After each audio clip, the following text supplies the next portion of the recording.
menyeramkannya bagi orang-orang yang terkena COVID. Itu yang membuat jujur saya mengalami rasa depresi yang dalam, shock, membayangkan hal-hal yang sangat menyeramkan, membayangkan ketika nanti ternyata COVID adalah jalan terakhir dari hidup saya.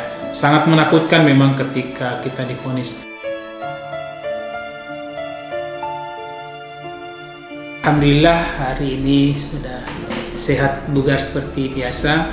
Sangat bahagia tentunya terlepas dari masa perawatan dan isolasi yang panjang. Jadi saya bercerita sedikit tentang gejala yang saya rasakan di COVID ini. Itu pertama sekali saya merasakan demam sekitar 3-4 hari, kemudian disertai lemas persendian dan kepala terasa puyeng dan berputar-putar. Namun itu hanya berlangsung sekitaran 3 hari saja, dan setelahnya panas mulai menurun dan kondisi mulai normal kembali. Namun sekitar 20 hari kemudian setelah melakukan perjalanan yang cukup lumayan dari zona merah, muncul lagi gejala tenggorokan kering dan batuk-batuk. Dari situlah kemudian dilakukan pemeriksaan, hasil konsultasi dari dokter yang menangani. Kemudian dilakukan rapid test sebanyak 2 kali dan hasilnya reaktif. Kemudian dilanjutkan dengan swab. Swab sendiri itu dilakukan sebanyak 8 kali baru dinyatakan sembuh.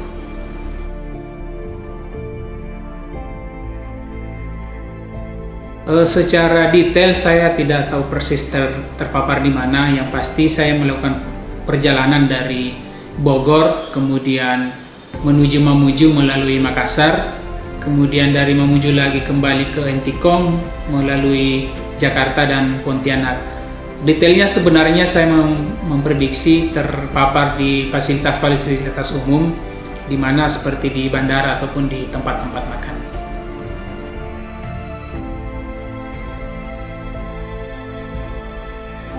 Tentunya sangat shock ya, siapapun itu ketika kita divonis mengidap sebuah penyakit. Namun terkait di COVID ini, di mana media masih berseliweran tentang sangat menyeramkannya bagi orang-orang yang terkena COVID, itu yang membuat jujur saya mengalami rasa depresi yang dalam, shock, membayangkan hal-hal yang sangat menyeramkan, membayangkan ketika nanti ternyata COVID adalah jalan terakhir dari hidup saya. Sangat menakutkan memang ketika kita divonis. Namun secara fisik dari tubuh saya tidak ada gejala apa-apa sebenarnya, hanya ketika di awal perjalanan tadi yang demam. Berat menerima kenyataan itu, apalagi menghadapi stigma masyarakat menganggap bahwa COVID ini masih sebagai wabah yang harus dihindari, yang sangat membuat kita sedih. Hari demi hari saya lalui di masa isolasi membuat kita menjadi sempi, sunyi, dan terjatuh. Namun sebenarnya itu tidak bisa berlangsung lama, dan saya terus memacu diri saya untuk bisa bangkit dan bersemangat kembali.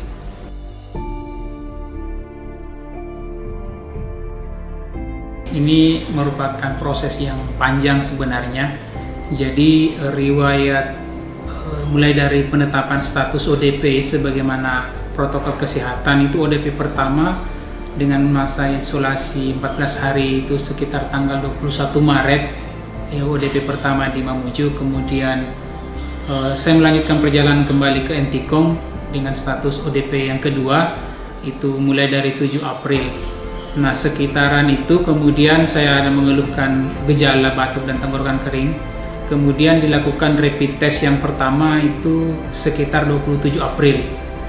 Karena seharusnya setelah rapid test yang pertama dan hasilnya reaktif itu dilanjutkan dengan uji swab, tapi karena jadwal uji swab dari Dinkes Kabupaten Sanggau belum ada waktu itu, sehingga saya meminta bagaimana kalau dilakukan lagi rapid yang kedua. Tahu-tahu harapannya misalnya sudah non reaktif. Nah, benar dilakukan rapid test yang kedua itu sekitar tanggal 13 Mei. Dan setelah itu kemudian sudah ada keluar jadwal uji swab dari Dinkes. Akhirnya saya melakukan tes swab yang pertama itu tanggal 16 Mei dan tes swab yang kedua itu sehari setelahnya itu 17 Mei. Nah, menunggu hasil swab pertama dan kedua ini memang terasa sangat melelahkan, kurang lebih hampir 3 minggu, karena informasi dari tim gugus hasil sampel swab 1 dan 2 ini dilakukan pengujian di Jakarta, dan benar tanggal 4 Juni kemudian saya dinyatakan terkonfirmasi positif COVID-19. Sehari setelah itu saya kemudian dipindah tempatkan isolasi, tepatnya di bawah ke Mes Diklat, tempat yang disediakan oleh tim gugus Kabupaten Sanggau. Kemudian langsung dilakukan tes swab lagi, yaitu tes swab ketiga sekitar tanggal 5 Juni dan tes swab keempat sekitar tanggal 6 Juni. Nah, sebagaimana protokol kesehatan yang disampaikan ke saya bahwa ketika sampai 14 hari hasil swab yang sebelumnya belum keluar, maka akan dilakukan tes swab lagi, dan benar saya kemudian diuji lagi di swab yang ke-5 dan ke-6, yang tepatnya swab ke-5 itu tanggal 22 Juni dan swab ke-6 sehari setelahnya itu tanggal 23 Juni. Baru kemudian tepatnya tanggal 26 Juni saya mendapatkan hasil sekaligus 4 hasil tes swab itu, tes 3, 4, 5, dan 6 di tanggal 26 Juni itu dengan konfirmasi masih positif. Kemudian saya harus menunggu lagi 14 hari di tempat isolasi dan dilakukan tes swab ke-7 dan ke-8. Tepatnya tes swab ke-7 itu sekitaran tanggal 6 Juli. Kemudian tes ke-8 itu tanggal 7 Juli. Setelah 2 minggu kemudian dari tes swab ke-8 tersebut, barulah saya menerima hasil konfirmasi sembuh. Alhamdulillah, tepatnya tanggal 14 Juli oleh tim Kes Kabupaten Sanggau dan tim gugus COVID saya dinyatakan sembuh.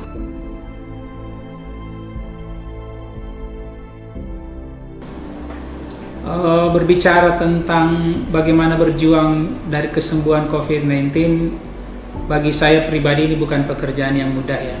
Saya pahami bahwa berjuang sembuh dari COVID-19 ini ada 2 perjuangan, perjuangan secara psikologis dan perjuangan secara klinis itu sendiri.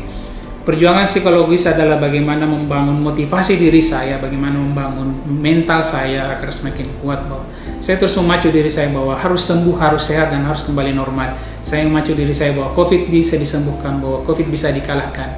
Itu yang kemudian saya lakukan tiap hari, kemudian memacu diri saya untuk semakin bersemangat. Di sisi lain, tindakan-tindakan medis, tindakan-tindakan klinis untuk mencegah dan menghilangkan dari terpaparnya COVID ini juga berbagai macam telah saya lakukan. Semisal olahraga secara rutin yang dulu porsi sebelum sakit masih boleh dibilang masih agak kurang, kemudian ini saya maksimalkan dengan olahraga full 1 jam pagi hari dan kemudian sore 30 menit. Selain itu juga saya berjemur tiap hari di bawah sinar matahari sekitaran 15-20 menit. Di samping itu saya mengikuti anjuran dari tim gugus sendiri tentang konsumsi makanan yang seimbang dan buah-buahan serta istirahat yang cukup. Berbagai macam sebenarnya obat-obat telah saya konsumsi, maupun itu multivitamin, salah satunya dengan rajin minum madu, kemudian makan kurma dan beberapa obat herbal lainnya.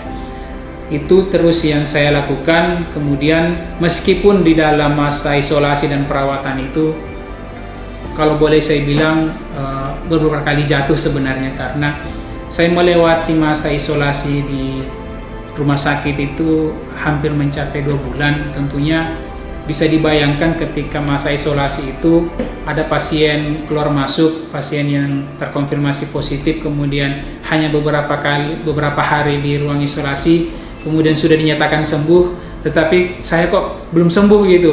Sementara kondisi fisik saya rasakan sudah sempat terjatuh sih sebenarnya, sampai sempat stres ketika melihat teman-teman yang lain hanya beberapa hari kemudian sudah dinyatakan sembuh, sementara saya harus menjalani masa isolasi mencapai hampir 2 bulan, kemudian harus di swab 8 kali. Nah, itu menjadi perjuangan yang berat, tapi kuncinya adalah bagaimana kita berjuang. Yang pertama adalah bagaimana terus memotivasi diri kita bahwa kita bisa sembuh, kita bisa melawan COVID ini. Kemudian yang kedua adalah kita tetap patuhi protokol kesehatan tentang bagaimana pola hidup sehat dan olahraga yang teratur.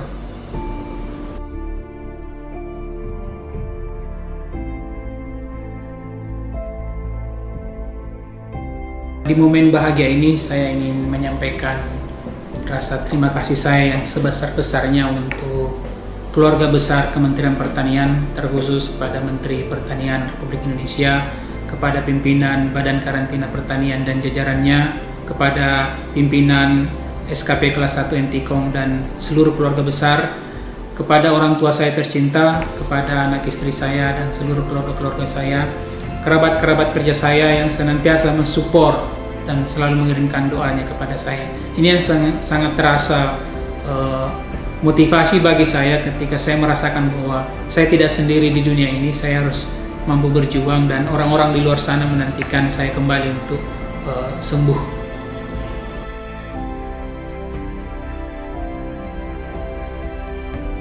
Melalui perjalanan panjang yang saya alami di proses kesembuhan ini, tepatnya sekitar 115 hari dari status ODP sampai dinyatakan sembuh, saya ingin berpesan ke saudara-saudara saya yang di luar sana, seluruh masyarakat yang ada di dunia ini, bahwa penyakit COVID ini benar adanya, bahwa penyakit ini benar sangat mematikan dan membuat banyak orang yang sangat depresi kemudian. Memang ketika kita terpapar dengan status OTG, kita boleh dinyatakan tanpa gejala, tapi sebenarnya kita terpapar. Oleh karena itu saya berpesan ke seluruh masyarakat yang ada di luar sana bahwa jangan anggap sepele penyakit ini, jangan anggap enteng bahwa penyakit ini benar. Patuhilah protokol kesehatan, taatilah anjuran pemerintah, karena ketika Anda terpapar dan Anda masuk di siklus isolasi yang kemudian sampai Anda dinyatakan kritis, maka sesungguhnya itu adalah perjuangan yang sangat berat untuk bangkit.